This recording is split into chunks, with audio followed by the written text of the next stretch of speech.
Hello everyone, welcome back to my YouTube channel Get Study mechanical.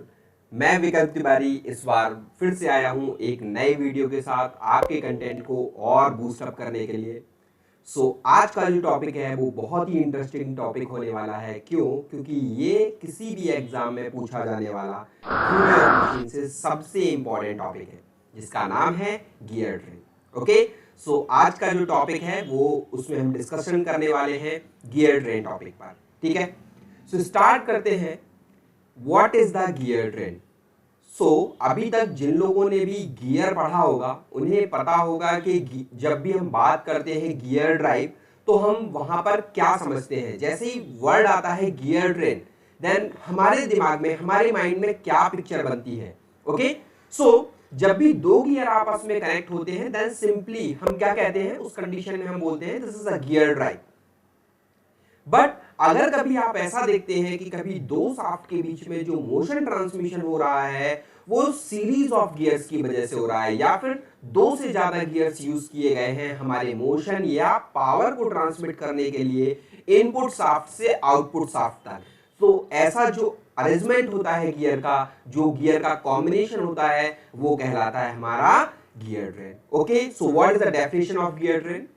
It is a combination of more than two gears to transmit the power or motion from input shaft to the output shaft। जैसा कि मैंने explain किया कि अगर हमारे input shaft से output shaft तक motion transmit करना हो और हम नंबर ऑफ गियर्स यूज कर रहे हैं, एक set of gear, combination of gear use कर रहे हैं, तो हम क्या बोलेंगे? This combination is called as the gear train.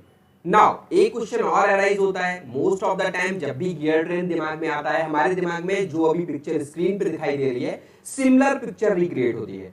But ऐसा नहीं है कि हमारे गियर ट्रेन में सिर्फ और सिर्फ स्पर गियर ही होंगे। हमारी गियर ट्रेन में किसी भी तरीके के गियर का कॉम्बिनेशन हो सकता है। दैट मींस हमारी गियर ट्रेन में स्पर गियर भी हो सकते हैं, हेलिकल गियर भी हो सकते हैं, वीवल गियर भी हो सकते हैं, स्पाइरल गियर भी हो सकते हैं। किसी भी तरीके के गियर हमारी गियर ट्रेन में प्रेजेंट हो सकते हैं। ठीक है, आई होप अब गियर ट्रेन की डेफिनेशन आपको क्लियर हो गई होगी। नाउ अब मूव करते हैं किस पॉइंट के ऊपर कि जो ये गियर ट्रेन है इसकी रिक्वायरमेंट क्यों हुई। अगर हम दो शाफ्ट के बीच में with the help of two gears motion transmission कर सकते हैं तो हमें दो से ज्यादा गियर्स की रिक्वायरमेंट क्यों पड़ी? ये सबसे इंपॉर्टेंट क्वेश्चन है। इवन अगर आप किसी इंटरव्यू वगैरह में भी जाते हैं और अगर गियर ट्रेन से क्वेश्चन पूछा जाता है तो ये क्वेश्चन कम होगा कि गियर ट्रेन क्या है, ये क्वेश्चन ज्यादा पूछेंगे कि गियर ट्रेन की रिक्वायरमेंट क्यों हुई। वो भी आज के सेशन में हम लोग डिस्कस करने वाले हैं कि गियर ट्रेन की रिक्वायरमेंट क्यों पड़ी। ठीक है, बहुत लोगों को आइडिया होगा, जिन लोगों को आइडिया नहीं है मैं उनको बताना चाहता हूं कि गियर ट्रेन की रिक्वायरमेंट के पीछे कई रीजन हो सकते हैं। पहला रीजन क्या है? हो सकता है हमारी इनपुट शाफ्ट आउटपुट शाफ्ट एक दूसरे से बहुत ज्यादा डिस्टेंस पे हो। जब हमारी शाफ्ट, दोनों शाफ्ट दैट मींस इनपुट और आउटपुट शाफ्ट एक दूसरे से बहुत ज्यादा डिस्टेंस पर होती हैं, उस कंडीशन में हम मोशन ट्रांसमिशन के लिए किसका यूज करते हैं? मोशन या पावर ट्रांसमिशन के लिए गियर ट्रेन का यूज करते हैं। अब बहुत लोगों के दिमाग में ये भी क्वेश्चन आ रहा होगा, सर हम गियर ड्राइव का यूज क्यों नहीं करते? तो उस क्वेश्चन का आंसर भी मैं इसी सेशन में डिस्कस करने वाला हूं। ओके, बने रहिए सेशन में लास्ट तक। नाउ सेकंड रीजन क्या हो सकता है गियर ट्रेन को यूज करने का? कभी कभी ऐसा होता है कि हमें बहुत ही स्मॉल स्पेस में बहुत ही ज्यादा स्पीड मोशन को इंक्रीज करने की, मतलब high velocity ratio, high speed ratio की रिक्वायरमेंट हो, या हमें लो स्पीड रेशियो की रिक्वायरमेंट हो, देन उस कंडीशन में भी हम किसका यूज करते हैं? उस कंडीशन में भी हम गियर ट्रेन का यूज करते हैं। मैं फिर से इस पॉइंट को रिपीट कर रहा हूं, अगर कभी हम गियर्स को ऐसी एप्लीकेशन में यूज करना चाहते हैं जहां पर बहुत ही स्मॉल स्पेस में हाई गियर रेशियो या very low gear ratio, speed ratio achieve कर रहा हो, तो वहां पे हमें गियर ट्रेन को यूज करना पड़ेगा। एक एग्जांपल देता हूं, आप सभी लोगों ने देखा होगा कि जो हमारी क्लॉक होती है या हमारी वॉच होती है, वॉच में जो हमारी एक्सिस होती है, इस एक्सिस पे थ्री हैंड्स माउंट होती हैं। कौन कौन सी हैंड्स होती हैं? एक आवर हैंड होती है, दूसरी मिनट हैंड, एंड जो थर्ड वन होती है वो सेकंड हैंड। अब कोई ये मत कहने लगना कि सर मेरे में तो बस आवर एंड मिनट ही है। ओके, तो दैट मीन्स आपके में सेकंड मिसिंग है, बट ऐसा नहीं कि सेकंड हैंड होती नहीं है। सो एक कॉमन एग्जांपल लिया जाए तो वॉच में हमारी 3 हैंड्स देखने को मिलती हैं, hour hand, minute hand and second hand. And तीनों की तीनों हैंड एक ही एक्सिस के, कॉमन एक्सिस के अबाउट रिवॉल्व करती हैं, बट डिफरेंट डिफरेंट स्पीड से।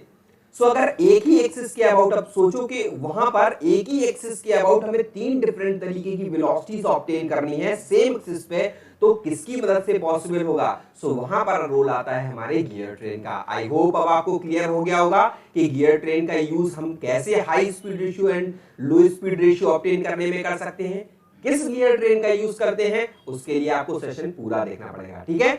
नाउ अब बात आती है और कब हम गियर ट्रेन को यूज करेंगे, मतलब और किस सिनेरियो में हमें गियर ट्रेन की रिक्वायरमेंट होगी।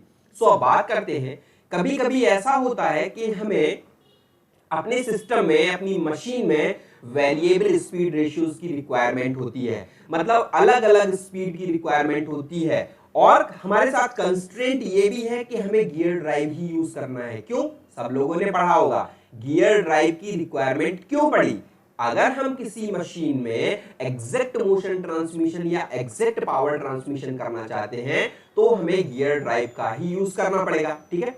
सो हम बात कर रहे हैं किसी ऐसी एप्लीकेशन की जहां पर हमें क्या करना है, जहां पर हमारा एग्जैक्ट मोशन ट्रांसमिशन या एग्जैक्ट पावर ट्रांसमिशन रिक्वायर्ड है, साथ के साथ में हमें उसी गियर ट्रेन से डिफरेंट डिफरेंट इंस्टेंट पे डिफरेंट डिफरेंट वेलोसिटी रेशियो या स्पीड रेशियो की रिक्वायरमेंट है, तो उस कंडीशन में भी हमें गियर ट्रेन की रिक्वायरमेंट होगी। अब बहुत लोगों के दिमाग में चल रहा होगा कि सर कोई तो ऐसा एग्जांपल बताइए जिसमें हमारी एक गियर ट्रेन जो हम यूज कर रहे हैं उससे हम different different velocity ratio achieve कर रहे हैं। सो वो भी हम आज के सेशन में डिस्कस करने वाले हैं, ठीक है। आई होप अब आप लोगों को 3 इंस्टेंसेस पता चल गए जहां पे हमें गियर ट्रेन का यूज करना ही पड़ेगा। बिना गियर ट्रेन के आप मतलब जो आपकी रिक्वायरमेंट है उसे फुलफिल नहीं कर सकते हैं, ठीक है।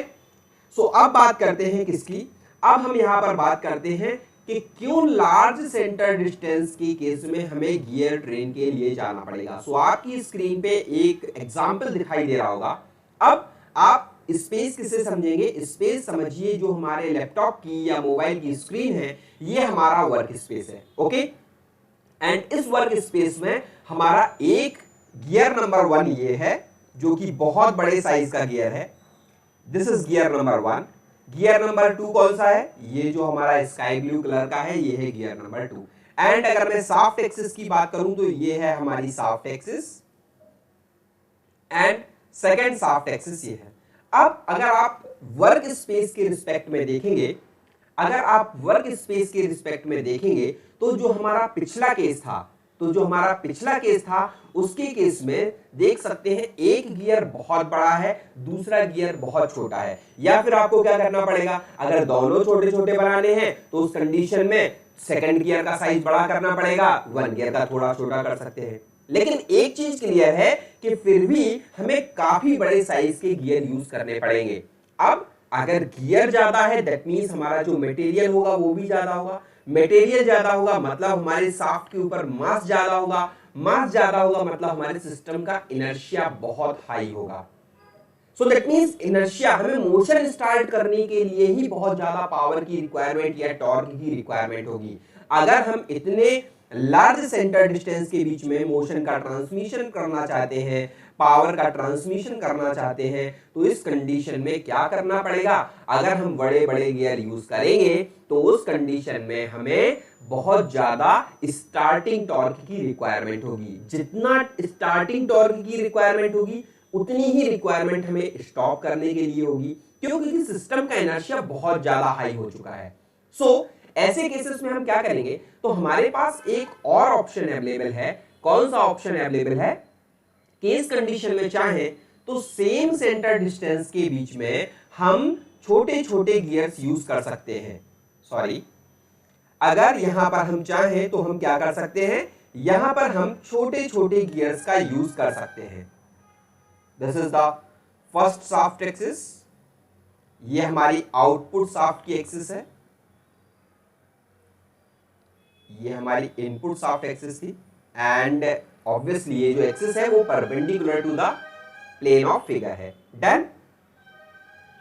सो अब यहां पर देखो पिछले केस और इस केस में कंपैरिजन क्या है कि पिछले केस में हम बहुत बड़े बड़े साइज का एक गियर यूज कर रहे थे जिसकी वजह से सिस्टम का इनर्शिया बहुत ज्यादा हाई था, लेकिन इस केस में हमने क्या किया, हमने छोटे छोटे गियर्स का यूज करके इनपुट शाफ्ट से आउटपुट शाफ्ट तक मोशन ट्रांसमिट कर दिया एंड इस तरीके से हमने अपने सिस्टम का इनर्शिया भी रिड्यूस कर दिया। ओके, सो ऐसे केसेस में हमें क्या करना पड़ेगा, ऐसे केसेस में हमें गियर ट्रेन की रिक्वायरमेंट होगी। अब नाउ इमेजिन अगर गियर ट्रेन ना होती और कहीं आपको फॉर एग्जांपल बहुत लंबी डिस्टेंस के बीच में अगर आपको मोशन ट्रांसमिट करना हो तो कितने बड़े साइज का गियर लगाना पड़ेगा, लेकिन अगर बात करें गियर ट्रेन यूज कर रहे हैं तो आपके इतने छोटे छोटे गियर से भी काम चल जाएगा। Is it okay? सो ये हुआ एक्सप्लेनेशन ऑफ फर्स्ट पॉइंट कि क्यों लार्ज सेंटर डिस्टेंस के केस में हमें गियर ट्रेन की रिक्वायरमेंट होती है। Is it okay? I hope आप लोगों को इसमें कोई भी डाउट नहीं होगा। नाउ अब हम मूव करते हैं सेकेंड पॉइंट की तरफ। सो सेकेंड पॉइंट क्या है? सेकेंड पॉइंट ये है कि जैसे मैंने केस डिस्कस किया था, किसका, मेरिट केस डिस्कस किया था कि अगर हमें रिक्वायरमेंट हो किसकी, अगर हमें रिक्वायरमेंट हो किसी गियर का यूज करके बहुत ही कंस्ट्रेंट स्पेस में या फिर बहुत ही स्मॉल स्पेस में हमें बहुत ज्यादा हाई या बहुत ज्यादा लो वेलोसिटी रेशियो अचीव करना हो तो उस कंडीशन में भी हमें गियर ट्रेन की रिक्वायरमेंट होगी। सो वहां पर क्या है, जैसे ये एग्जांपल देख लो, इसी तरीके का कुछ हमारा एग्जांपल यूज किया जाता है क्लॉक्स के केस में। यहाँ पे हमारे 3 गियर्स रहते हैं, 3 एक्सिस रहती हैं, सॉरी सेम एक्सिस पर हमारे 3 डिफरेंट तरीके के गियर होते हैं जो डिफरेंट गियरिंग अरेंजमेंट का यूज करके डिफरेंट गियरिंग अरेंजमेंट के थ्रू हमारा क्या होता है, सेम एक्सिस के अबाउट हमें 3 डिफरेंट टाइप के मोशन देखने को मिलते हैं। या फिर अगर हम बात करें एपीसाइक्लिक गियर ट्रेन की, ये हमारी कौन सी गियर ट्रेन है, एपीसाइक्लिक गियर ट्रेन। ये भी हम डिस्कस करने वाले हैं गियर ट्रेन टॉपिक में ही, ठीक है। सो और बेटर अंडरस्टैंडिंग आपको कब आएगी, जब हम एपीसाइक्लिक गियर ट्रेन पढ़ रहे होंगे। एंड इसे कौन सी गियर ट्रेन बोलते हैं, अगर बात की जाए इसे बोलते हैं हम प्लेनेटरी गियर ट्रेन। क्यों प्लेनेटरी गियर ट्रेन बोलते हैं ये भी हम डिस्कस करेंगे। और ये हमारी कौन सी गियर ट्रेन है, this one is epicyclic gear train. Done. So इसे हम डिटेल में डिस्कस करेंगे। सो इन गियर ट्रेन का यूज क्या होगा, इन गियर ट्रेन से हम बहुत ज्यादा हाई स्पीड रेशियो या बहुत कम लो स्पीड रेशियो अचीव कर सकते हैं बहुत ही स्मॉल स्पेस में, ठीक है। सो ये किसके बारे में हो गया, ये हमारे सेकंड पॉइंट का एप्लीकेशन हो गया। अब आते हैं थर्ड पॉइंट पे, जो कि मैंने बोला था कि अगर हमें किसी मशीन में या फिर किसी मैकेनिज्म में डिफरेंट इंस्टेंट पे different velocity ratio, multiple velocity ratio या वेरिएबल वेलोसिटी रेशियो अचीव करना है तो हमें वहां पे गियर ट्रेन यूज करना पड़ेगा। एग्जाम्पल कहां देखने को मिलता है, सो सी हियर। सभी लोगों ने इस तरीके की डिफरेंशियल मैकेनिज्म जरूर देखी होगी, कहां पर, हर ऑटोमोबाइल के केस में। सो जब भी ऑटोमोबाइल की बात होती है तो वहां पे डिफरेंशियल मैकेनिज्म का बहुत इंपॉर्टेंट रोल है। सो डिफरेंशियल मैकेनिज्म का क्या इंपॉर्टेंट रोल है एंड किस इंस्टेंट पे हमें इसका रोल देखने को मिलता है। सो जब भी हमारा व्हीकल या तो स्ट्रेट लाइन मोशन में हो या फिर हमारा टर्न ले रहा हो, दोनों ही कंडीशन में हमारी डिफरेंशियल मैकेनिज्म का बड़ा यूज होता है। अब समझते हैं कि कैसे, कि क्यों हमें डिफरेंट इंस्टेंट पे डिफरेंट वेलोसिटी रेशियो की रिक्वायरमेंट होती है। ओके, सी है, यहां पे देखो, यहां पे ये एक शाफ्ट एक्सिस है एंड इस पर ही हमारे व्हील माउंट होते हैं। सो अगर रोटेशन देखा जाए किसका, अगर रोटेशन देखा जाए राइट साइड ऑफ एक्सिल, सो अगर एक्सिल के राइट साइड का मोशन देखा जाए तो इसकी स्पीड लेट अस अज्यूम अगर ओमेगा 1 हो और इसके लेफ्ट साइड वाले एक्सिल की स्पीड अगर ओमेगा 2 हो तो ओमेगा 2 इस इंस्टेंट पे कितनी वेलोसिटी पे है, इसकी स्पीड क्या है इस इंस्टेंट पे, 0, लेकिन ओमेगा 1 की कुछ स्पीड है। डन। इसी मैकेनिज्म के थ्रू अगर हम चाहें तो दोनों की सेम स्पीड भी ऑब्टेन कर सकते हैं। इसी मैकेनिज्म से चाहें तो हम ओमेगा 2 ग्रेटर देन ओमेगा 1 भी अचीव कर सकते हैं। सो ये रोल है हमारी डिफरेंशियल मैकेनिज्म का।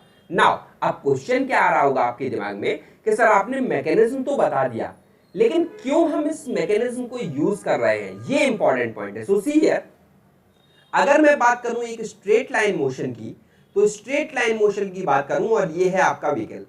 डन।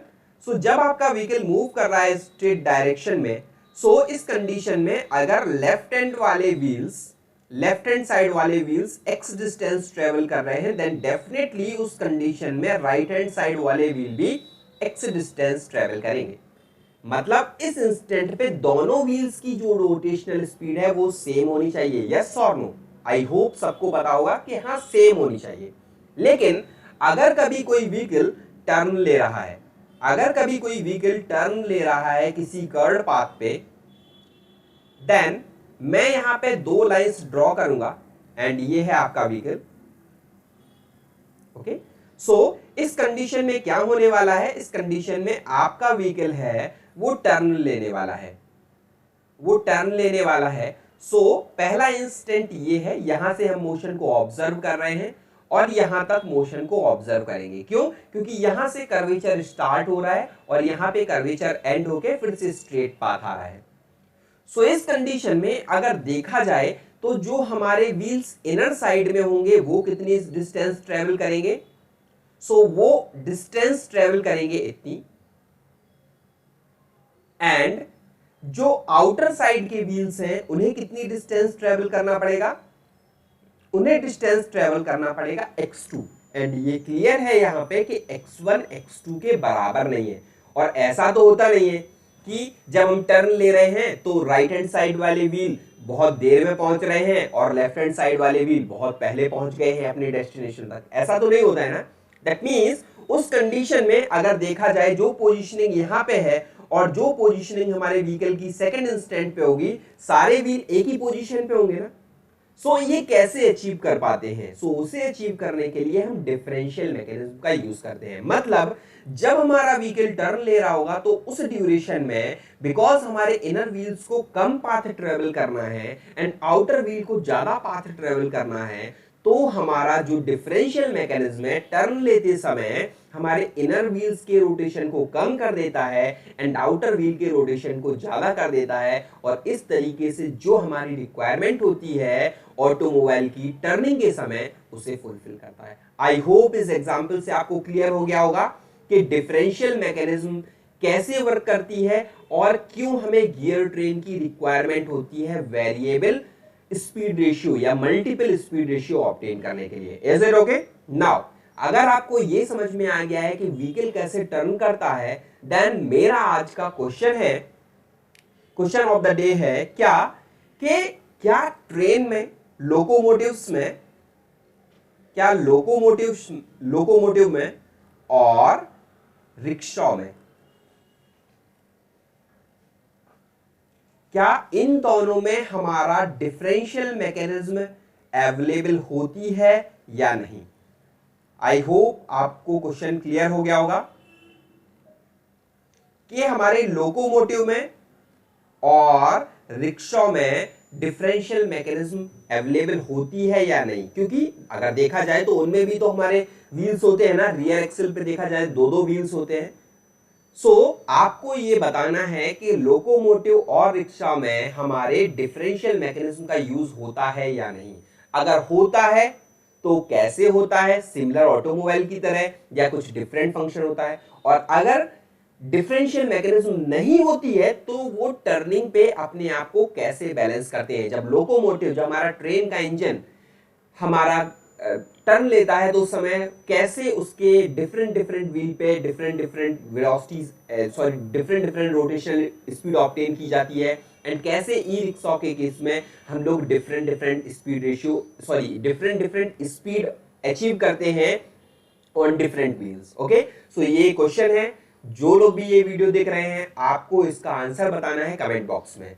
ओके, और जिन लोगों को इसका आंसर पता नहीं है वो लोग अपना डाउट भी पोस्ट कर सकते हैं। डेफिनेटली मैं उनके डाउट का आंसर उस वीडियो में जरूर दूंगा। डन। सो ये तो हो गया हमारे गियर ट्रेन की रिक्वायरमेंट क्यों होती है। अब हम बात करने वाले हैं कि जो हमारी गियर ट्रेन है वो कितने तरीके की होगी। कोई भी सिलेबस आप उठा के देख लीजिए, चाहे वो एसएससी हो, वो हमारा गेट एग्जामिनेशन हो, इंजीनियरिंग सर्विसेज एग्जामिनेशन हो, किसी भी कॉम्पिटिटिव एग्जामिनेशन में हमारे गियर ट्रेन की 4 कैटेगरीज को ही डिस्कस किया गया है। सो वो 4 टाइप की गियर ट्रेन कौन सी हैं? सो पहली गियर ट्रेन है जिसे बोलते हैं हम सिंपल गियर ट्रेन। दूसरा टाइप कौन सा है? दूसरा टाइप है हमारा compound gear train. Third type कौन सा है? सो थर्ड टाइप है हमारा रिवर्टेड गियर ट्रेन। एंड जो लास्ट टाइप है जिससे सबसे ज्यादा क्वेश्चन देखने को मिलते हैं वो है हमारा epicyclic gear train. And obvious है कि अगर हमारा जो कोई एग्जामिनेशन है जिसमें हमारा ऑब्जेक्टिव पेपर हो रहा है और कम टाइम है, देन वहां पे हमें एपिसाइक्लिक के क्वेश्चन वेलोसिटी एनालिसिस से रिलेटेड कम मिलते हैं, सिर्फ कॉन्सेप्चुअल क्वेश्चन पूछे जाते हैं। लेकिन अगर हमारा कोई कन्वेंशनल पेपर है जिसमें हमारे पास सफिशिएंट टाइम अवेलेबल रहता है, या जैसे मैं गेट की बात करूं जिसमें हमारे 65 क्वेश्चन 3 आवर्स में करने होते हैं, तो ऐसे एग्जाम में आपको यहां से बहुत अच्छा सा, बहुत प्यारा सा क्वेश्चन देखने को मिलता है। ओके, सो डोंट वरी, सारी की सारी गियर ट्रेन हम कवर करेंगे, सेम सेशन में नहीं। हमारी गियर ट्रेन 3 डिफरेंट सेशन में कवर की जाएगी। आज के सेशन में हम सिंपल गियर ट्रेन और इसके अंदर से पूछे जाने वाले सारे वैरायटीज के क्वेश्चन को कवर करेंगे। क्वेश्चन नहीं देखेंगे, कॉन्सेप्ट्स को कवर करेंगे। अगले सेशन में हम सिंपल गियर ट्रेन के क्वेश्चन करेंगे एंड कंपाउंड गियर ट्रेन और रिवर्टेड गियर ट्रेन का कॉन्सेप्ट डिस्कस करेंगे। नेक्स्ट में हम एपिसाइक्लिक गियर ट्रेन को डिस्कस करेंगे। ओके, सो स्टार्ट करते हैं। आज का जो टॉपिक है, सब टॉपिक है गियर ट्रेन का, simple gear train. Okay, so simple gear train के साथ हम शुरुआत करने जा रहे हैं। एक और चीज मैं यहाँ पे बताना चाहता हूं, कुछ स्टैंडर्ड बुक्स में गियर ट्रेन को 2 बेसिस पे क्लासिफाई किया गया है। पहला बेसिस क्या है? पहला बेसिस है ऐसी गियर ट्रेन जिसमें सारे के सारे व्हील्स हमारे एक फिक्स्ड एक्सिस के अबाउट रोटेट करते हैं। ओके, पहली गियर ट्रेन कौन सी है? पहली गियर ट्रेन वो जिसमें सारे के सारे गियर एक फिक्स एक्सिस के अबाउट रोटेशन परफॉर्म करते हैं, जिसमें हम 3 तरीके की गियर ट्रेन देखेंगे। पहली सिंपल गियर ट्रेन, दूसरी कंपाउंड गियर ट्रेन, तीसरी रिवर्टेड गियर ट्रेन। और दूसरा क्लासिफिकेशन क्या है? दूसरा क्लासिफिकेशन है ऐसी गियर ट्रेन जिसमें एटलीस्ट एक गियर ऐसा जरूर हो, ऐसी गियर ट्रेन जिसमें एटलीस्ट एक गियर ऐसा जरूर हो जिसकी एक्सिस ऑफ रोटेशन होती है, जिसकी एक्सिस ऑफ रोटेशन होती है वो फिक्स ना होके मूविंग इन नेचर होती है। ओके,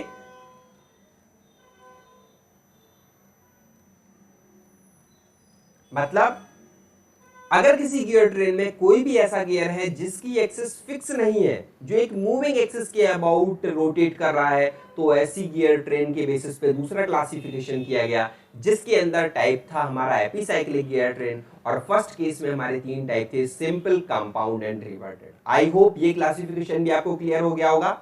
नाउ देखते हैं simple gear train. So simple gear train क्या होता है? यहां से भी बहुत क्वेश्चन पूछे जाते हैं। सिंपल गियर ट्रेन से भी बहुत क्वेश्चन पूछे जाते हैं क्योंकि ये बहुत ही इजी गियर ट्रेन है और यहां से काफी मतलब अच्छा क्वेश्चन बन जाता है 1 मार्क के लिए। ठीक है, सो सिंपल गियर ट्रेन की बात की जाए तो सिंपल गियर ट्रेन क्या होती है? ऐसी गियर ट्रेन जिसमें हर शाफ्ट पे सिर्फ और सिर्फ एक ही गियर अवेलेबल होता है, तो ऐसी गियर ट्रेन को बोलते हैं हम सिंपल गियर ट्रेन। सो अगर शॉर्ट में बोला जाए तो सिंपल गियर ट्रेन क्या है? ऐसी gear train having 1 shaft on 1 gear, having 1 gear, sorry मैंने उल्टा बोल दिया यहां पे, 1 गियर ऑन 1 शाफ्ट। सो अगर किसी गियर ट्रेन में हर शाफ्ट पर सिर्फ और सिर्फ एक ही गियर है, तो ऐसी गियर ट्रेन को बोलते हैं हम सिंपल गियर ट्रेन। डन।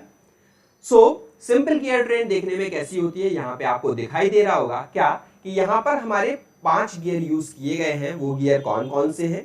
सो ये है हमारा रेड वाला गियर 1, ब्लू वाला 2, ये हो गया हमारा वायलेट 3, ग्रीन 4 एंड ये जो येलो है वो हो गया 5।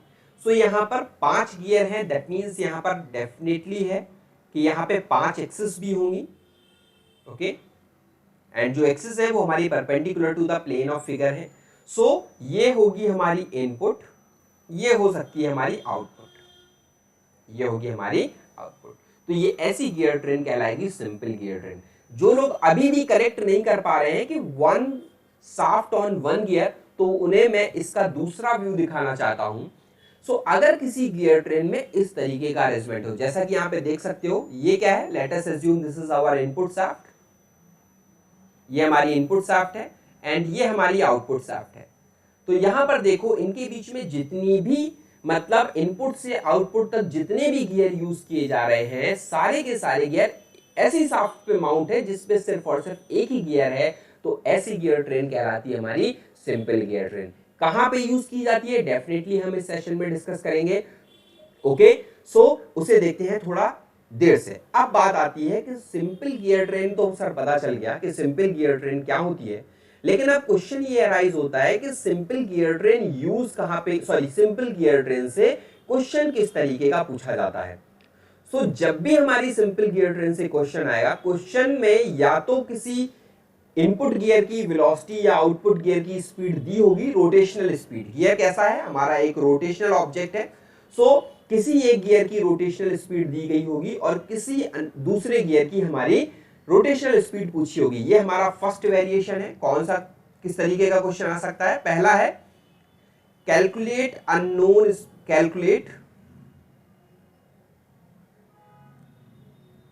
Unknown angular speed of output gear, speed of output gear. And second कौन सा हो सकता है? सेकंड हो सकता है हमारा स्पीड रेशियो कैलकुलेशन। आपसे पूछा जा सकता है कि हमारा स्पीड रेशियो क्या है इस गियर ट्रेन का। ओके तो अब बात आती है कि सर स्पीड रेशियो क्या होता है। तो अब हम स्पीड रेशियो को डिस्कस करते हैं। सो किसी भी गियर का स्पीड रेशियो क्या है? सो स्पीड रेशियो को हमेशा डिफाइन किया जाता है, speed ratio it is the ratio of rotational speed और you can say simple speed, क्योंकि ये एंगुलर स्पीड भी हो सकती है, rotational speed in terms of RPM भी हो सकता है। सो मैं यहां पे सिंपली मेंशन कर रहा हूं it is speed of driver gear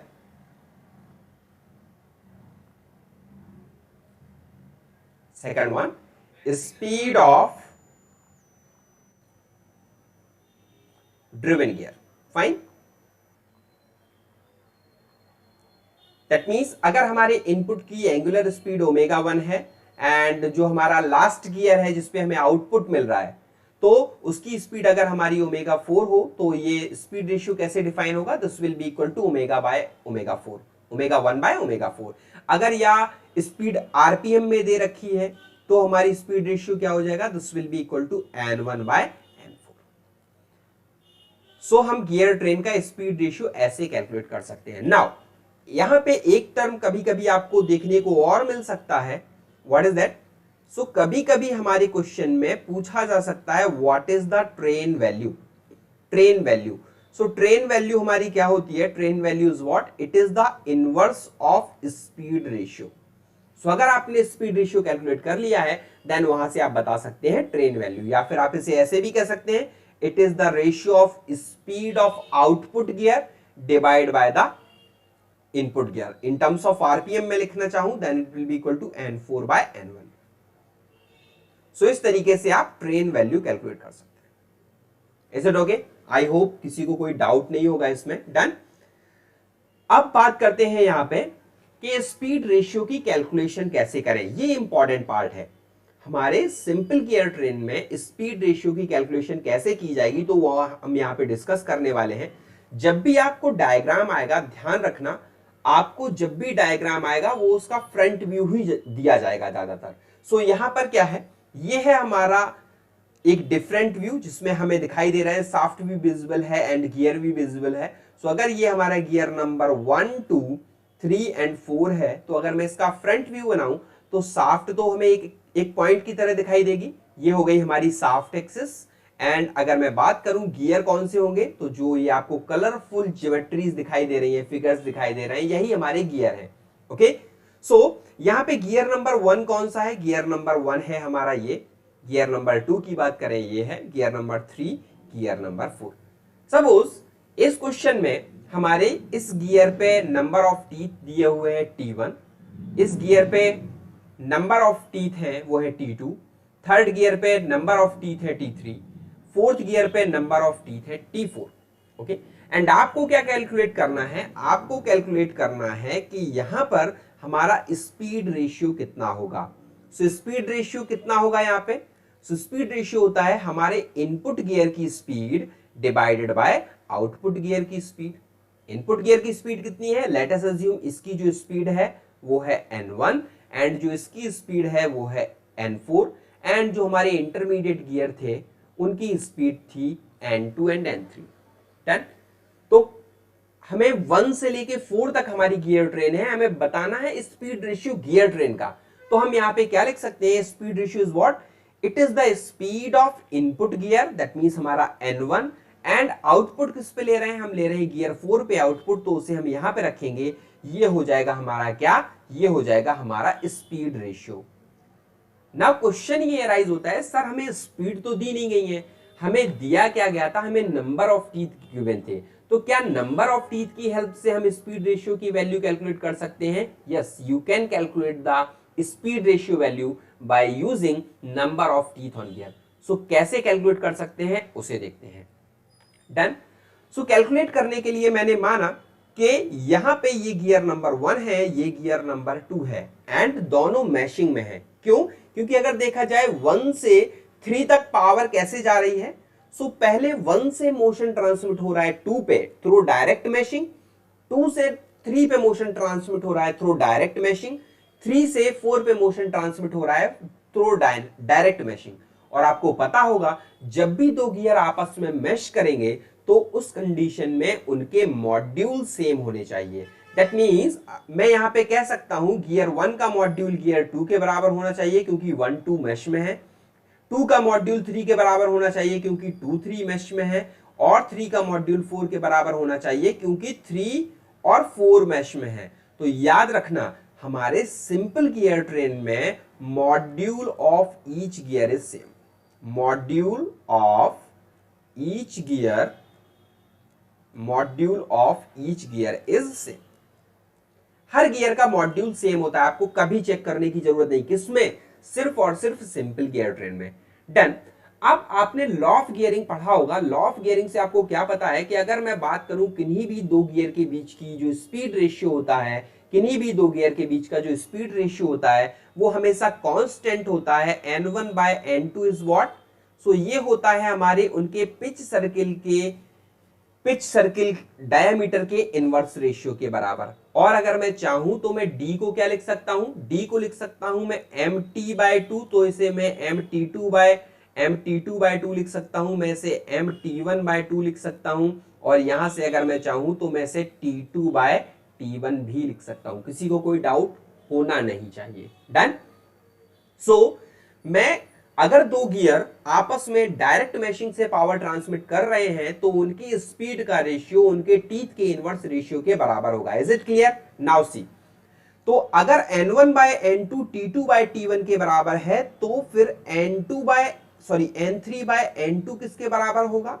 क्या मैं ऐसे लिख सकता हूं n3/n2 हमारे n2/n3, give me a minute, n2/n3 किसके बराबर होगा? यह बराबर होगा हमारे t3/t2 के। और अगर मैं चाहूं, मैं यहां पे लिखना चाहूं कि n3/n4 किसके बराबर होगा, तो यह बराबर होना चाहिए हमारे t4/t3 के बराबर। डन। ये लिखने में किसी को कोई प्रॉब्लम नहीं होगी। अब अगर मुझे स्पीड रेशियो की वैल्यू बतानी है तो स्पीड रेशियो कितना था, n1/n4। क्या n1/n4 को मैं ऐसे लिख सकता हूं n1/n2 into n2/n3 multiplied by n3/n4। सिर्फ ये लिखने का तरीका है, यहां भी n1/n4 ही लिखा हुआ है क्योंकि n2 n2 n3 n3 cancel out हो जाएंगे। सो यहां से हमें क्या मिलेगा, यहां से मिलेगा हमें n1/n4। लेकिन हमने n1/n2 n2/n3 n3/n4 की वैल्यू ऑलरेडी देखी हुई है, तो मैं यहां पे अगर वैल्यू पुट करूं, सो वैल्यू पुट करने से मुझे क्या मिला, ये मिला t2/t1 multiplied by t3/t2 multiplied by t4/t3। Is it okay?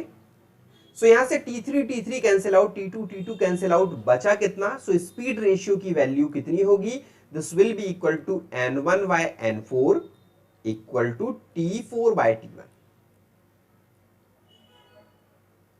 Okay, तो क्या मैं यहाँ पे ऐसे भी लिख सकता हूं, सपोज अगर यहाँ पे N1 और N4 मतलब गियर 1 एंड गियर 4 आपस में डायरेक्ट कांटेक्ट में होते, सपोज अगर हमें कंडीशन ऐसे दी गई होती और इसकी स्पीड N1 होती और दूसरे की स्पीड N2 होती, तो क्या मैं यहाँ पे ऐसे लिख सकता था लॉ ऑफ गियरिंग से N1 by N4, this is N4, this will be equal to T4 by T1? हाँ, लिख सकता था। ओके, सो अगर मैं यहां पे इसको ऐसे लिख सकता था कि N1 by N4 equal to T4 by T1, तो एक चीज यहां पे क्लियर है क्या, कि जो इंटरमीडिएट गियर्स यूज किए गए हैं, मतलब इनपुट और आउटपुट को हटा दिया जाए, इनपुट और आउटपुट को हटा दिया जाए, जो इंटरमीडिएट गियर हैं उनका हमारे स्पीड रेशियो पे कोई भी इफेक्ट नहीं है। इनपुट और आउटपुट पे जो हमारे इंटरमीडिएट गियर यूज किए गए हैं इनका कोई भी यूज नहीं है, क्योंकि इनके टीथ की इंपॉर्टेंस देखने को नहीं मिली। पूरे रिलेशनशिप में हमें इंटरमीडिएट गियर के टीथ देखने को नहीं मिले, मतलब इनपुट और आउटपुट आपस में डायरेक्ट मैचिंग में भी होते तो उस कंडीशन में भी हमारा क्या होता, उस कंडीशन में भी हमारा स्पीड रेशियो की जो वैल्यू होती वो स्पीड रेशियो की वैल्यू हमारी सेम होती। ओके, सो अभी हम लोगों ने क्या किया, अभी हम लोगों ने कैलकुलेट किया कि जो हमारे स्पीड रेशियो की वैल्यू होती है सिंपल गियर ट्रेन में वो कितनी होती है, N1 by N4 equal to what, T4 by T1। So अगर मैं यहां पे बात करूं, ये जो हमारा गियर नंबर 4 है वो कौन सा गियर है, अगर ये हमारी इनपुट शाफ्ट है, यहां से हम इनपुट प्रोवाइड कर रहे हैं, this one is input, and ये हमारा गियर नंबर 1 था, 2, 3 एंड 4, एंड हम आउटपुट कहां पे रिसीव कर रहे हैं, हम आउटपुट रिसीव कर रहे हैं इस गियर नंबर 4 पे। सेंस ऑफ रोटेशन मैं यहाँ पे मेंशन अभी नहीं कर रहा हूं, ठीक है। सो लेट अस अज्यूम इस पे हमारी जो स्पीड आ रही है वो स्पीड हमारी N4 थी, एंड इस पे हमारी स्पीड कितनी है, इस पे हमारी जो स्पीड थी वो N1 थी। सो इस कंडीशन में अगर मैं बोलूं कि जो हमारा गियर 1 है ये क्या है, टीथ ऑन गियर नंबर 1, ये क्या है, टीथ ऑन गियर नंबर 4, लेकिन गियर 4 क्या है सिंपल गियर ट्रेन में, ये वो गियर है जिसपे हम आउटपुट रिसीव कर रहे हैं। दैट मींस हम ऐसे कह सकते हैं ये हमारा क्या है, ये हमारा ड्रिवन मेंबर है, जो हमारा सबसे लास्ट वाला ड्रिवन मेंबर है या आउटपुट गियर है, उस गियर के टीथ है T4, और T1 क्या है, T1 है हमारे number of teeth on the input gear. Input gear मतलब इनपुट शाफ्ट पर जहां से मोशन ट्रांसमिट कर रहे हैं उस गियर पर कितने नंबर ऑफ टीथ हैं। सिंपल याद रखना, अगर कभी स्पीड रेशियो कैलकुलेट करने को पूछा जाए सिंपल गियर ट्रेन में, तो हम क्या कह सकते हैं कि N1 बाय N4 की वैल्यू, N1 बाय N4, या फिर हम ऐसे भी कह सकते हैं N input divide by N output, that means speed of input gear to the speed of output gear, this will be equal to what, this will be equal to teeth on driven gear. Driven gear कौन सा driven, that means last, जो इस पे हम output receive कर रहे हैं, teeth on driven gear और output gear divided by teeth on driver gear, on driver gear. इसमें ड्राइवर का मीन्स क्या है, जिससे हम इनपुट दे रहे हैं अपनी गियर ट्रेन में। यहां पर हमें किसको देखना है, हमें फोकस करना है सिर्फ और सिर्फ आउटपुट गियर पर एंड इनपुट गियर पर। बाकी की जो गियर्स हैं उनका हमारे स्पीड रेशियो पे कोई भी इफेक्ट नहीं है, बिकॉज इन गियर का कोई भी इफेक्ट नहीं है। जो ये गियर है ये हमारे आइडलर गियर हैं। ये जो इंटरमीडिएट गियर होते हैं, इनपुट गियर और आउटपुट गियर को छोड़ के, वो गियर हमारे आइडलर गियर कहलाते हैं। अब बात ये आती है कि सर जब स्पीड रेशियो में, जब हमारी गियर ट्रेन में इन गियर्स का कोई यूज नहीं है, तो फिर ये आइडलर गियर क्यों प्रोवाइड किए जाते हैं। ओके, उस आइडलर गियर के कॉन्सेप्ट को भी हम इसी सेशन में डिस्कस करने वाले हैं। आई होप अभी तक आपको सिंपल गियर ट्रेन क्या है, इसमें हम स्पीड रेशियो कैसे कैलकुलेट कर सकते हैं, ये चीज क्लियर हो गई होगी। जब हम नेक्स्ट सेशन लेके आएंगे गियर ट्रेन पर, तब हम उसमें सिंपल गियर ट्रेन का एक न्यूमेरिकल भी डिस्कस करेंगे, जिसमें हम और क्या वैरायटी ऑफ कॉन्सेप्ट हो सकती है सिंपल गियर ट्रेन को लेकर, उसे डिस्कस करेंगे। ठीक है, आज के लिए सिंपल गियर ट्रेन का इतना डिस्कशन सफिशिएंट है। अब हम बात करते हैं कि जो आइडलर गियर हैं वो हम क्यों यूज करते हैं और आइडलर गियर को आइडेंटिफाई कैसे करेंगे, क्योंकि ये तो पता चल गया कि आइडलर गियर होते क्या हैं। सो आइडलर गियर ऐसे गियर होते हैं, ऐसे इंटरमीडिएट गियर होते हैं जिनका स्पीड रेशियो पे कोई भी इफेक्ट नहीं होता है। तो आपको स्क्रीन पे डेफिनेशन भी दिखाई दे रही होगी, a gear placed between driving and driven gear to transfer the motion without change in the value of speed ratio. That means अगर उस गियर का हमारी स्पीड रेशियो पे कोई भी इफेक्ट नहीं है, तभी उस गियर को हम क्या बोलेंगे, आइडलर गियर। अब एक क्वेश्चन यहां पे अराइज होता है कि सर आइडलर गियर कौन सा है, ये हम पहचानेंगे कैसे। सो याद रखना, आइडलर गियर को पहचानने के दो तरीके होते हैं।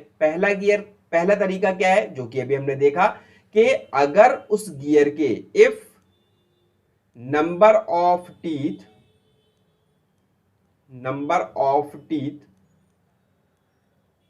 is missing in speed ratio relation. So अगर हम किसी गियर ट्रेन का स्पीड रेशियो रिलेशनशिप लिख रहे हैं और उसके स्पीड रेशियो पे हमारे किसी गियर के नंबर ऑफ टीथ मिसिंग है, दैट मींस वो जो गियर होगा वो हमारा एक आइडलर गियर होगा। This is the first way.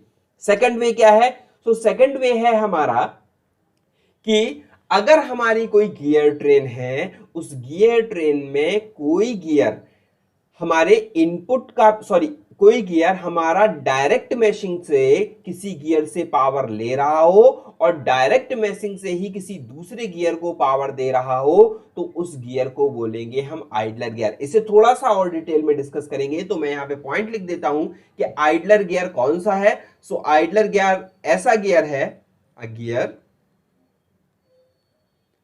that receives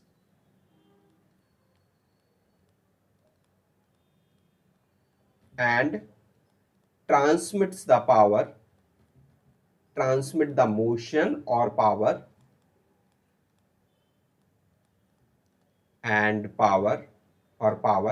to two different gears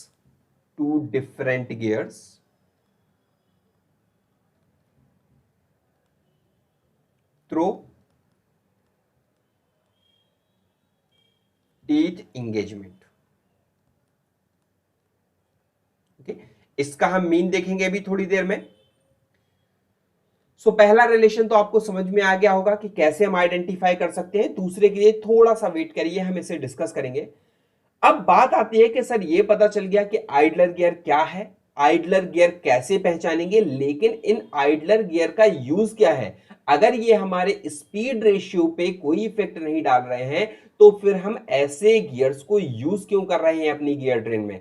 so idler gear को यूज करने के पीछे दो रीजन है। पहला रीजन क्या है कि आइडलर गियर हेल्प करते हैं हमें आउटपुट पे रिक्वायर्ड डायरेक्शन ऑब्टेन करने के लिए। कैसे हेल्प करते हैं उसे भी हम देखेंगे। सो पहला पर्पस क्या है हमारे ये आइडलर गियर का गियर ट्रेन में, so to obtain the required direction of rotation at the output shaft. For example, हमारे पास कोई एक गियर है इनपुट गियर और ये है हमारे पास आउटपुट गियर।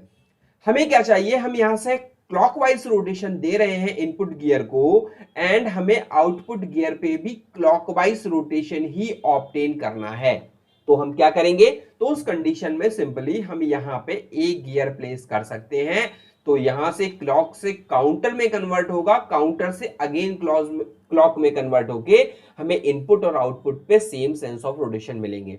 सपोज अगर ये कहा जाए नहीं नहीं हमें क्लॉकवाइज रोटेशन नहीं चाहिए, हमें इस शाफ्ट पे काउंटर क्लॉकवाइज रोटेशन चाहिए है, तो उस कंडीशन में हम क्या करेंगे, तो उस कंडीशन में हम इनके बीच में दो गियर्स प्लेस कर देंगे लाइक दिस। ओके, सो अगर मैंने यहां पे दो गियर प्लेस कर दिए तो अब क्या सेंस आने वाला है, सी हियर।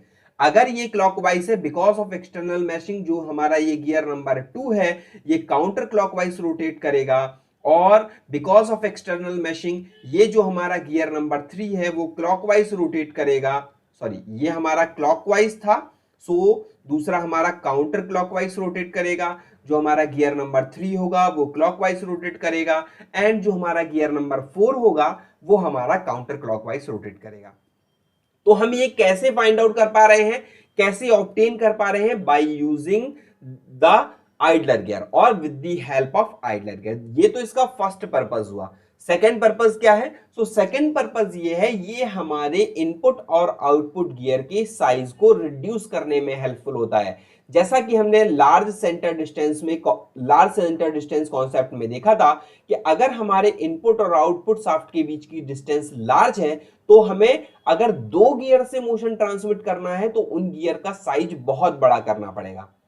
लेकिन अगर हम सिस्टम का इनर्शिया रिड्यूस करना चाहें तो उस कंडीशन में हम कई सारे छोटे छोटे गियर से भी सेम मोशन को ट्रांसमिट कर सकते हैं और सेम डायरेक्शन को ऑब्टेन कर सकते हैं। So the idler gear assist to reduce the size of input and output gear. I hope ये आपको क्लियर हो गया होगा। डन।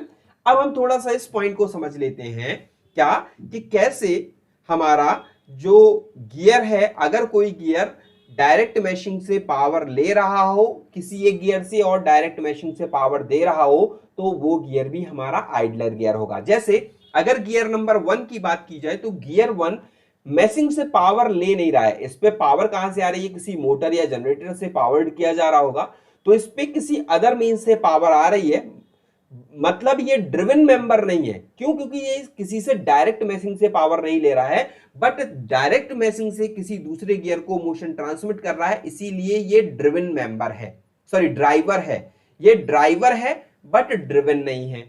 लेकिन अगर गियर 2 की बात करें तो गियर 2 डायरेक्ट मैशिंग से पावर ले रहा है, इसीलिए ये ड्रिवन भी है, और डायरेक्ट मैशिंग से पावर दे रहा है गियर 3 को, इसीलिए ये गियर 3 के लिए ड्राइवर भी है। सो यहां पे देखो गियर 2 ड्राइवर का रोल भी प्ले कर रहा है और ड्रिवन मेंबर का रोल भी प्ले कर रहा है, इसीलिए गियर 2 कैसा मेंबर है? ये हमारा एक आइडलर गियर है। गियर 3 में देख लेते हैं। गियर 3 डायरेक्ट मैशिंग से पावर ले रहा है गियर 2 से, और direct mashing means through successive engagement of teeth. अगर सक्सेसिव एंगेजमेंट ऑफ टीथ की वजह से हमारा मोशन ट्रांसमिट हो रहा है तो हम उसे बोलेंगे कि यहां पे 3 2 से पावर ले रहा है और 3 4 को पावर दे रहा है थ्रू मैशिंग, सो ये गियर भी हमारा एक आइडलर गियर होगा। लेकिन अगर बात की जाए गियर नंबर 4 की, तो गियर नंबर 4 किसी से पावर ले रहा है थ्रू मैशिंग, बट ये किसी को पावर नहीं दे रहा है। गियर पे पावर जो आ रही है वो पावर हमें शाफ्ट पे ऑब्टेन हो रही है, ये डायरेक्ट मैशिंग से किसी को पावर नहीं दे रहा है, इसीलिए ये ड्रिवन मेंबर अकेला है, इसीलिए ये आइडलर गियर नहीं होगा। सो आई होप आपको क्लियर हो गया होगा इस पॉइंट का मीन कि कैसे हमारा अगर कोई गियर ड्रिवन और ड्राइवर दोनों है तो वो आइडलर गियर होगा। डन। अब बात करते हैं कि सर आपने ये बताया आइडलर गियर का यूज करते हैं हम sense of rotation, required sense of rotation को ऑब्टेन करने के लिए, लेकिन फॉर एग्जांपल हमारे पास एक ऐसी गियर ट्रेन है जिसमें किसी ने 50 आइडलर गियर यूज किए हैं, तो हम वहां पे सेंस ऑफ रोटेशन को कैसे आइडेंटिफाई कर सकते हैं? ऐसा तो करेंगे नहीं 50 के केस में clock anti anti clock clock anti anti clock, इस तरीके से तो कर नहीं सकते हैं। ना ही एग्जाम में कभी आपको 80 गियर्स बना के दिए जाएंगे, और सपोज एग्जाम में क्वेश्चन आ भी गया तो उस कंडीशन में आप अपनी जो आपको वहां पे नोटपैड मिलने वाला है उस पे आप 80 गियर्स तो बनाएंगे नहीं या 50 गियर्स तो बनाएंगे नहीं। सो कॉन्सेप्ट क्या है? अगर हमारी किसी गियर ट्रेन में, अगर हमारी किसी सिंपल गियर ट्रेन में नंबर ऑफ आइडलर गियर की वैल्यू कैसी हो? ऑड हो। ऑड नंबर्स क्या होते हैं मुझे आई होप बताने की कोई जरूरत नहीं होगी। 1 3 5 7 ये सारे नंबर हमारे ऑड है, दैट मींस जो 2 से डायरेक्टली डिवाइड नहीं हो रहा है, ऐसा काउंट है। तो उस कंडीशन में हमारे इनपुट और आउटपुट, मतलब यहां पे इनपुट क्या है? गियर नंबर 1 ये हमारा इनपुट है, gear number 3 last gear on gear train क्या होगा? ये आउटपुट होगा। तो इसके बीच में ये कौन सा हो जाएगा? Idler gear. क्यों? क्योंकि ये इससे पावर ले रहा है थ्रू मैशिंग, इसे पावर दे रहा है। अदरवाइज भी आपको पता है सिंपल गियर ट्रेन में इनपुट आउटपुट के अलावा जो भी गियर होंगे वो सारे के सारे आइडलर गियर होंगे। सो इसमें आइडलर गियर कितने हैं? आइडलर गियर की बात की जाए सो गियर नंबर 2 एक आइडलर गियर है। सो ये कैसा नंबर है? ये हमारा एक ऑड नंबर है। तो अगर हमारे इनपुट और आउटपुट के बीच में odd number of idler gear हुए तो हमारे इनपुट और आउटपुट का सेंस ऑफ रोटेशन कैसा होगा? ये सेम होगा। Even you can see here in the animation कि अगर यहां पे गियर नंबर 1 क्लॉकवाइज रोटेट कर रहा है तो हमारा गियर 3 भी, मतलब जो कि आउटपुट गियर है, वो क्लॉकवाइज रोटेट करेगा। दैट मींस अगर आपको ऐसे बोला गया था कि इनपुट आउटपुट के बीच में 80 गियर्स प्रेजेंट हैं, 80 आइडलर गियर प्रेजेंट हैं, तो आउटपुट का सेंस ऑफ रोटेशन क्या रहा होगा? वो हमारा सेम सेंस ऑफ रोटेशन रहा होगा जो हमारे इनपुट शाफ्ट या इनपुट गियर का था। क्लियर? नाउ सेकंड सिनेरियो देख लेते हैं। सेकंड केस में क्या हो सकता है? अगर हमारे गियर ट्रेन में नंबर ऑफ आइडलर गियर की वैल्यू कैसी हो? इवन। इवन मतलब ऐसा काउंट जो 2 से डिविजिबल हो, ठीक है? तो उस कंडीशन में हमारे जो सेंस ऑफ रोटेशन होंगे इनपुट एंड आउटपुट के, इनपुट क्या है? ये हमारा गियर नंबर 1 2 3 4। आउटपुट कहां पे मिल रहा है? आउटपुट मिल रहा है यहां पे। सो सपोज यहां पे अगर हमारा इनपुट क्लॉकवाइज है तो हमें आउटपुट कैसा मिलेगा? अगर नंबर ऑफ आइडलर गियर हमारे इवन है तो उस कंडीशन में हमारे जो सेंस ऑफ रोटेशन होंगे इनपुट और आउटपुट के, वो अपोजिट सेंस के होंगे। दैट मींस अगर हमारा गियर नंबर 1 क्लॉकवाइज रोटेट कर रहा है तो हमारा गियर 4 एंटी क्लॉकवाइज ही रोटेट करेगा। जैसा कि स्क्रीन पे देख सकते हैं, हमारा गियर 4 एंटी क्लॉकवाइज रोटेट कर रहा है। आई होप आपको सेंस ऑफ रोटेशन क्लियर हो गया होगा कि कैसे आइडेंटिफाई करेंगे sense of rotation in case of simple gear train. Done. ये था आज के सेशन के बारे में कि जब हम सिंपल गियर ट्रेन को डील कर रहे हैं तो हम कैसे वहां पे स्पीड रेशियो कैलकुलेट कर सकते हैं, कैसे वहां पे आइडलर गियर आइडेंटिफाई कर सकते हैं, क्योंकि ऑलरेडी इसमें क्वेश्चन आए हुए हैं हमारे गेट एग्जामिनेशन में और हमारे बाकी के कॉम्पिटिटिव एग्जामिनेशन में। डन। अब बात करते हैं, सर ये तो हो गया हमारा एग्जाम बेसिस पे कॉन्सेप्ट वाइज। अब सपोज हम किसी इंटरव्यू में जाते हैं और हमसे पूछा जाता है कि सिंपल गियर ट्रेन आपको कहां देखने को मिलती है, तो सर एग्जाम्पल क्या होंगे? याद रखना, सिंपल गियर ट्रेन हमें कहां पे देखने को मिलती है? अगर मैं शुगर केन क्रशर की बात करूं, जो हमारी बड़ी बड़ी मिल्स होती हैं जहां पे हमारे शुगर केन क्रशर यूज किए जाते हैं, या फिर हम गियर बॉक्स की बात करें हमारी ऑटोमोबाइल्स में, तो या फिर हम बहुत ही हैवी ड्यूटी मशीन्स की बात करें like lathe machine and press machine, तो वहां पे हमें इस सिंपल गियर ट्रेन का एप्लीकेशन देखने को मिलता है। Okay, gear box of automobiles and sugar cane crushers and हमारी जो हैवी ड्यूटी मशीन्स होती हैं like lathe and press machine, वहां पे हमें सिंपल गियर ट्रेन का क्या एप्लीकेशन देखने को मिलेगा। ये जैसा कि यहाँ पे दिखाई दे रहा होगा, यहाँ पे हर शाफ्ट पे सिर्फ और सिर्फ एक ही गियर माउंट है। हर शाफ्ट पे अगर एक गियर माउंट है तो ये सिंपल गियर ट्रेन का एग्जांपल है। इवन यहाँ पे अगर देखा जाए तो ये हमारा गियर नंबर 1 से 2 पे पावर जा रही है, 2 से 3 पे पावर जा रही है, और हर शाफ्ट पे सिर्फ एक गियर माउंट है, तो ये भी हमारा सिंपल गियर ट्रेन का एप्लीकेशन है। आई होप आज के सेशन में आपको सिंपल गियर ट्रेन की बहुत ही अच्छी अंडरस्टैंडिंग बन गई होगी। फिर भी अगर आपका इस सेशन से, इस टॉपिक से रिलेटेड कोई भी डाउट है, then please post your doubt in the comment section.